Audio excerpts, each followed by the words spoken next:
السلام عليكم ورحمة الله تعالى وبركاته. فيديو جديد ونهار جديد. اليوم غنصايب معكم صلصة خضراء. تابعوا معايا المكونات. كنحتاجو القزبر والمعدنوس، كنحتاجو فصوص ديال الثوم، كنطحنوا كلشي. اما تستعملوا هاد المطحنه هادي او تستعملوا المطحنه ديال العصير مولينيكس. اللي استعمل هذيك المطحنه ديال العصير غادي يخلط كلشي دقه واحده. غادي يدير القزبر والمعدنوس، وغادي يدير الثومه، وغادي يدير الماده الاخرى اللي غتشوفوا معايا. يخلط كلشي وغادي يطحن كلشي مره واحده. انا استعملت هذه الاله هذه، طحنت في الاول القزبر والمعدنوس والثومه، ثم غادي نضيفوا زيت الزيتون. زيت الزيتون حسب الرغبه اللي بغيتو نتوما. بغيتو الصلصه تكون خاطره شويه ما تكتروش الزيت، بغيتو الصلصه تكون جاريه غتكتروا شويه الزيت.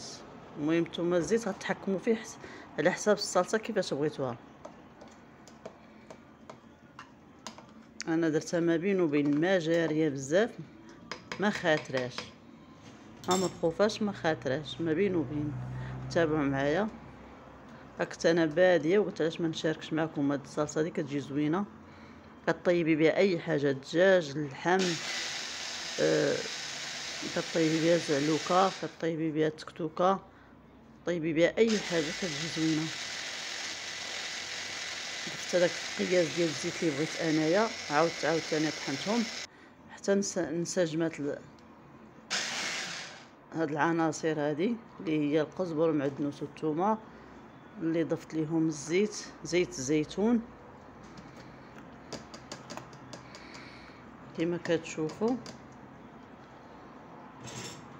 كتجي واحد الصلصه رائعه ما كتخسرش. كتخليها في الثلاجه، كتحتفظي بها في الثلاجه غير في الباب ديال الثلاجه ولا. المهم كما كتشوفوا معايا الصلصه وجدت.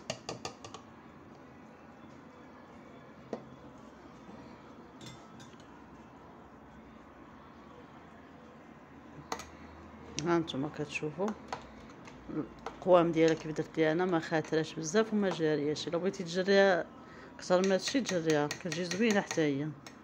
المهم هنا كملت الفيديو، كنتمنى تجربوها، كتجي زوينه وكتحتفظي بها وكتبقى مده طويله.